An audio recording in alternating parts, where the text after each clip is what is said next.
Vendredi 10 juin. Voici, j'ai fait une chose nouvelle. Oui, je mettrai un chemin dans le désert, des rivières dans les lieux désolés. C'est moi qui efface tes transgressions à cause de moi-même, et je ne me souviendrai pas de tes péchés. Ésaïe 43, versets 19 et 25. Les livres de Ruth. Le livre des Juges nous décrit la ruine d'Israël, livrée à sa responsabilité. Ruine irrémédiable, en dépit des soins de la miséricorde divine. En contraste avec la richesse et la stérilité des activités de l'homme infidèle qui dépeint les livres des Juges, celui de Ruth qui suit est plein de rafraîchissement. Tout y respire la grâce et la foi, car c'est la foi qui saisit la grâce et se l'approprie.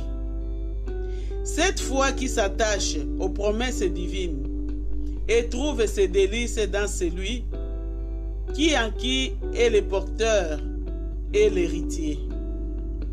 Quand nous méditons ce petit livre de Ruth, il prend des proportions infinies. La scène n'a pas changé et pourtant on dirait que les affections du ciel sont venues élire domicile sur la terre.